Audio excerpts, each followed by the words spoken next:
Wall Street Memes Casino, I'm fine. and Sportsbook. This is Colm McGuigan for IFL TV. I've actually got a bone to pick with you, Edward. So, yesterday you said you were having a go at me for saying moor, okay? Yeah. Which you said is more. Yeah. What does a cow do? What is what? A cow do. Moo. Okay, that's answered your own question. Moor. No, it doesn't mow. What cow goes murr?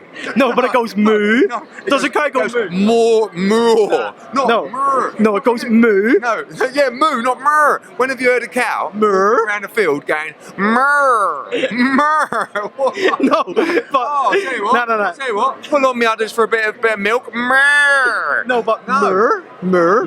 It's not more. It's not more. one. It's not 1-0. Jamie Moore. So many people have replied saying I'm right. Okay, speak to Jamie Moore, because he Okay. should know how to pronounce his name. There has never been an occasion in the history of Jamie Moore's life where he has been called Jamie Murr. And also, there has never been a cow in the entire world that has ever gone Murr. That's a sheep, but with a M, yeah? Bah, murr, murr, bah. You know, bah, murr, moo, moo, more, murr. That is no context Eddie Hearn at his finest. Ask Jamie Moore. Well, we'll get there. How have you enjoyed Orlando, first of all? Bit of a water park this afternoon? Yeah, I've got the kids with me this week. It's been a lot more tiring than a normal week, I've got to say. Wow, Universal last night late, apparently the water park this evening, Disney tomorrow, all mixed in with you lot, weigh-ins, meetings. Yeah, it's been harder than normal week, but a great experience as well. I love the venue, Carib Royale. We're in the bigger room this time, it's like 4,000's completely sold out. Be a great atmosphere in there. As you heard at the weigh-in, really surprised. You know, you boys have brought a lot with you. A few hundred out here to support Poddy. You keep saying to me, you don't think he's going to do it. I'll tell you, hey, I know you're so excited. And the answer is, no, I don't think he's going to do it. But go and prove us wrong. I've never You got me in a ringside for this? You're lucky to even get in there, mate, to be honest with you. But I think we'll have a great fight, I really do, because he's up for it, Poddy. But like I said to you yesterday, it really comes down to how deep he can go. Do you know what I mean? Unless he chins him early, how deep he can go, how much hammer can he take, how much punishment can he take. It's the opportunity of his life. Be a great fight. I'll tell you something now, and I know, like, okay, this card, fantastic, top to bottom. We'll break there, and we'll come back into. This is Colm McGuigan for IFL TV. We'll pick this up there, Edward. You got whisked away somewhere. We were I forget what we were talking about. We had the moo situation, but we'll move on from the moo. We talked about your man, Poddy. Yeah. We talked about the Irish. Just finished on the card. Honestly, really good card tomorrow. Yankee Riviera in a really good fight. Big step up for him against Andy Dominguez. Puerto Rico against Mexico. Two Puerto Ricans going at it. After that, Jonathan Rodriguez, who just knocked Cal Yafai out against Antonio Vargas. Great fight. Shakram Girsov against Pablo Canu. It's an absolute war. And then, of course, Andy Cruz against Brian Zamaripa. So it's a real fight. And I want to see Andy just continue to shock people, wow people, and you know, make people say this is a future great fight. And Belanga against McCrory. Really good night of action in Orlando tomorrow. IFL out here making more fights. Keyshawn Davis last night. I mean, to be honest with you, according to IFL, you're basically making every major fight in boxing at the moment. I mean, you might as well have taken Taylor Catterall as well and just say you made that, you know. It's up there. Keyshawn Davis replied last night to you. Deleted his tweet. Did he delete it? I haven't seen that. I mean, it's so funny. Like, how can you delete a tweet? It's so embarrassing. Basically, this is what's happened. Keyshawn Davis has gone, Eddie Hearn, make me an offer, because he's taking the bait, right? And I love it. Make me an offer for Andy Cruz. So I went back and went, emoji. 10 minutes later, deleted the tweet. How embarrassing. Do you know what happened? He got a phone call, right, from Top Rank or somebody on his team, and went, what are you doing?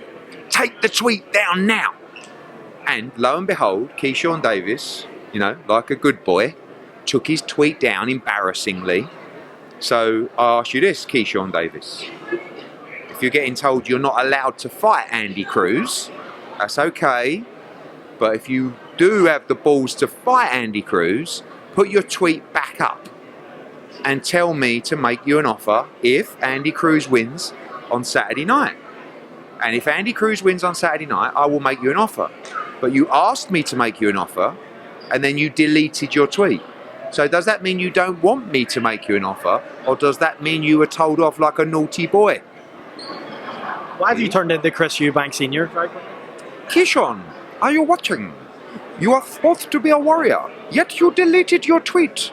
This was a moment that told me you might not be the warrior that you may be. It was a fantastic victory against Jose Pedraza. I thought you were outstanding in the Olympics. However, you came up short against Andy Diamante Cruz. But, Keyshawn, let me know if you are a true warrior. I don't even need to continue on from that. Frank Martin, Tank Davis, talk to me. Frank Martin? Who's that? Was he in the Rat Pack, wasn't he? Or was that Dean Martin? Or Frank? I think that was Dean. Yeah. But it is what it is. I mean, I don't know what I've got to do with these guys. Like, you've got Javonte Davis, we offer him 8 figures as a minimum, probably going up to 20 million. He says Conor Benn's easy work, yet won't even have a conversation. People just, in boxing, I'm on smoke today, by the way. People in boxing just do a great job of, I won't say manipulating people, because I don't really like that word, but look, just like, you imagine a conversation where it's like this. Oh, do you know what? Eddie Hearn's been on. He's offered me 8. It could make 20 million to fight Conor Benn. I'll ice him. No. Can't do that. You don't want to do that. You know that Eddie Hearn. You don't want to listen to that guy. For a second and just... No, I can't bother. You don't know that guy. You don't want to deal with that guy. You want to stay with us. I've got a much bigger fight for you. Less than half the money. But Frank Martin, he was unbelievable. I did it my way. What actually went on between you and Tank Davis? So you had a conversation? No, nothing. We sent him an offer to his representative. Did you read out the DMs that you had with him? No. He just come back and he went, that offer is insulting. And I was like, okay. And that was it. But no beef with Tank. If Tank's getting more than 20, 25 million to fight Dean Martin, fair play, respect. And look, Dean Martin's a good fighter as well. And, I was a big fan of his stuff. Oh, don't want to be disrespectful. Frank Martin is a good fighter. It is a good fight. It's not a bad fight. I just don't believe he's making $20 million plus. And, he says that Conor Benn was an easy fight. So, what do you do with Conor next and where? Once we get the decision, which I've said to you in every other interview in the last 48 hours, we will decide where he's going to fight. Either fights in the UK or America. Depending on where he fights will depend upon the opponent. Is Chris Eubank Jr. definitely not going to be next? Definitely not going to be next. Edward, there were some comments on TalkSport. I'm sure you've been laughing about those to yourself, but comments from Simon Jordan, Johnny Nelson and Spencer Oliver. Just a quick one on that. What was your opinion of what they said? I haven't heard it all. Someone, he was, what's his name? The new Parsons? Yeah. Peter Parsons' younger brother. What's his name? Donald from Boxing Social was saying, I don't know, Johnny Nelson was, I think if you were to put 3 people in a studio that would have less positive things to say about me, I've even confused myself with that. Basically, Johnny Nelson, right? And I said this in my interview with Donald yesterday, right? Actually, I respect Johnny Nelson because he is the absolute dying breed of a company man. And I don't even mean that disrespectfully. Like, he will stand by the sword for Sky Sports forever. Do you remember the time when Johnny Nelson, bless him, done a great job for us when James Tennyson won his fight and Johnny Nelson went back to the studio and he went, I'm telling you now, he beats Javonte Davis. Now listen, I love James Tennyson. What an exciting fighter. But when he said that, I was like, go on, Johnny. You really do bleed Sky Sports, don't you? So you can't take really what he says seriously because there's always that element. It's your lot. Spencer Oliver, another, big fan of his growing up. Of course, going to say what he has to say to get paid. And Simon Jordan, who wants an argument with everyone. But I don't even remember what they were saying. They were saying AJ Ngannou is more risk than reward. Yeah, basically. What do you want? No risk? It's like, on one hand, it's not a difficult fight. I think Simon Jordan was saying that it's an easy fight, right? It's a joke that he's fighting this guy. But Johnny Nelson's saying it's full of risk with no reward. So which one is it? Easy fight or high risk? The answer is it's really high risk. And the reward actually is come from His Excellency, who has said if you beat Francis Ngannou, you will get a fight for the World Championship or particularly the Undisputed Championship of the World. That's all we want to do. So I know that in their heyday, Johnny Nelson and Spencer Oliver would definitely not have taken several tens of millions to fight Francis Ngannou. But we are doing it, not just for the financial element, but for the promise of a shot at Undisputed, and for the fact that he's just dropped Tyson Fury and arguably beaten him a few months ago. I'd like to get your thoughts on the Sky situation with Taylor Catterall. We haven't really seen much. No, there's not much conversation about it. Do you believe that that's because of you? Do you believe that it's just an agenda against not showing other platforms? Yeah. Of them not covering it. Let me tell you something now. Taylor Catterall just sold out in one of the quickest times we've seen from any British fight for many, many years. Right? Sky Sports were desperate to get Taylor Catterall and put it on pay-per-view. Therefore, they believe that Taylor Catterall is a massive fight. Right? We've done 2 press tours where the entire boxing world and many of the sports media, all of the boxing media, are talking about this great British fight. They have not put one, I double check this, but I'm pretty sure, you're nodding your head that I'm right, they have not put one tweet out, nothing on the website, nothing on Sky Sports, to talk about the biggest all-British fight of 2024 in this country, right? But they will have in the studio, no, I don't want to disrespect any names, but Southern area level fighters talking about this is the clash of Britain, the Battle of Britain, these guys. And you've got a complete sellout, a mega fight. People coming up to me here, Sports Illustrated, ESPN, all these massive outlets talking about Taylor Catterall. But Sky Sports, who are supposed to be independent, because they told me that many times, like it actually disgusts me. And I love Sky Sports. Great partner, great platform, great people. But I'll tell you what, that is one thing that I find so petty, that you actually have a digital and a communications department where they go to you, don't put anything out about Taylor. You know that conversation's out because all the editors, all the people that control the content and want to drive traffic are going, oh my God, have you seen Taylor Catterall press conference? Have you seen the numbers, the views? We need to cover. No, do not cover Hearn. Do not cover. That is the conversations. And they'll say, no, that's not the conversation. Well, what is it then? What, that you've got all this other content of stuff that's completely irrelevant and you just did, you forgot about it, or you just decided, I can't believe it, we didn't put anything out about Taylor Catterall. Do me a favour, it's everywhere. And then when we talk about agendas in boxing, people want to say there's no agendas in boxing. Come on. And it can work both ways, but look at what the Zone cover of all, like their social media following, their YouTube is huge. They cover every fight. Look, it's got to change because it's really weird. It's weird. It's weird. I have some quick ones to throw out at you. Giasov Kano, is it an eliminator? But is it a final eliminator to face Stanios next? It's an eliminator. Not the final. Might be a final eliminator. We're pushing for it. You signed Matthias. Yeah. Who's a likely opponent for Subriel Matthias next? We want to do the Liam Paro fight. We're negotiating with him at the moment. Other opponents include Elvis Rodriguez, maybe Gabriel Valenzuela, Steve Claggett wants to fight. I just want someone, I want a great fight. Because this guy, like the amount of people that have come to me and gone, I'm telling you now, this guy is frighteningly good. So I want to see it. I want to take him to Puerto Rico. I want to make this guy the next Tito Trinidad. When is he going to be next out because of his hand injury? June in Puerto Rico. And he'll be the main event against Elvis Rodriguez or Liam Paro, another guy, a top 15 contender. There was reports last night that Liam Paro's team initially took the fight and then backed out. Any truth to that? No, that's not true. They wanted to do the fight, but they want the money that we haven't offered yet, quite honestly, and we're trying to get there. We're trying to give Liam the opportunity. He's a tremendous fighter, and we'd like to see him fight for the world title.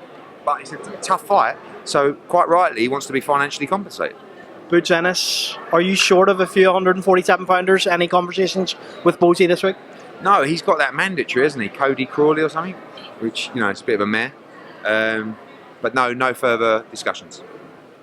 Who else is going to be on the undercard of Taylor Catterall other than McGrail? And No one now. It's completely sold out. So we're just going to do 2 fights, Taylor Catterall and McGrail against Jericho Quinn, because we've sold it out, so we don't need any more fights. Does part of you believe that you could have done it in the bigger venue now and went, we should have? Listen, I'll be honest, that was a joke, by the way, just in case anyone throws their toys out of the plane. I've got to be honest, and Sam Jones was right. It's like, what is it, 11,000 in Leeds? I wasn't sure it would sell out as quickly as it did. It's a huge amount of tickets for a neutral venue. It sold out so quickly. We could have sold out the O2, sold out Manchester Arena. We could have even taken this to a stadium. And that surprised me, I'll have to be honest. I mean, I just feel like everyone done such a great job. Josh, Jack, Sam, me, Matchroom, everybody, that it just caught fire. The double city press tour, the fighters were brilliant together. It was violent, but it wasn't. No one got hurt. The narrative at the first it's really big. It's really surprised me. And I'll tell you what, this is actually I got it wrong. I said this is not a pay-per-view on DAZN. This is a pay-per-view on DAZN. And we're in discussions to change the fight to a pay-per-view next week as we talk. That is also a joke. Don't start. I know you were sweating. I know you're. I can't believe he's done it. No, we are not doing it to DAZN subscribers. Taylor Cattrall, whilst being a massive sellout and pay-per-view fight, is available as part of your subscription on DAZN. Yeah. Before I let you go, I have had numerous messages from people saying that they want to hear you sing more songs. I'm going to give you a few of the songs people have sent me. You may not know these songs, but these people think that you'd be funny singing them. So honestly, hundreds of messages. The ones I picked out, So Solid Crew, 21 Seconds, Shaggy, Angel, Righteous Brothers, Unchained Melody. Any of those? Come on, Shaggy, Angel. No. Edward, come on. No. Sing us out this song. Not today. But I've been listening to a little bit of Luke Combs lately. Right? Very good. Yeah. When It Rains, a Porsche. You like that one? Yeah. Wasn't aware of that one, but the Fast Car version, unbelievable. Sure that, you know. Yeah, and when he sang it with Tracy Chapman on stage at the Grammys, unbelievable. Tears. Beautiful, crazy, fantastic. Full rendition. No, Of Fast not Car. in the mood today, but I will. I might do one tomorrow night at the show. Edward. I don't sing on demand. Like, you don't just put a 20p in and go sing. I thought about this when I interviewed Dana White coming down the stairs. Imagine me asking him to sing. He might slap me. Imagine you to anybody. Like, I am the biggest clown going. I mean, it just so happens. I'm so unique because I'm the best in the game, right, and unbelievably talented, yet a total clown. Like, normally, if you're a clown, it doesn't transcend, but it transcends. But it's not a case of, we've got to stop this. Eddie, do a song for us. One day I'm just going to grab the mic and start singing. And it's not right now, but it might be tomorrow. So I'm going to sign you out by saying tomorrow night, live from Orlando, we have got an unbelievable night of boxing. I actually had an argument with the guys in the office because we've got 5 TV fights tomorrow, including 2 12-rounders. It's actually too much action. We need some knockouts, but we've also said to the TV crew, let's just keep the fights flowing, not too much chat, because I know you don't like that. I know you like action. We're going to kick off the action with Puerto Rico against Mexico. Yanquiel Rivera, the Olympian, with a massive support of Puerto Rican fans here in Orlando, against Mexico's Andy Dominguez. Then we're going into an all Puerto Rican clash where we've got Antonio Vargas, former Olympian and a great fighter looking to fight for the world title, against Jonathan Rodriguez, who we saw stop Cal Yafai early in that fight and end his career. And then Shakram Girsov against Pablo Cesar Canu from Mexico, who we saw destroy Jorge Linares in 1 round at Madison Square Garden. It's going to be an unbelievable shootout. And then a future pound-for-pound great in Andy Cruz steps up in a very tough fight against Mexico's Brian Zamaripa, who many believe he beat Tashi Fierro in Tijuana in a great fight. That's a tough fight for Andy Cruz. And then we go to the shootout where Edgar Berlanga looks to make a statement and land a Canelo or a Jaime Munguia fight against a very tough, hard-hitting, undefeated Belfast Poddy McCrory, your boy. It's Puerto Rico against Belfast tomorrow at the Caribe Royale in Orlando, live on DAZN around the world. Best in the game, nothing like it. See you tomorrow night. Wall Street Memes Casino I'm fine. and Sportsbook.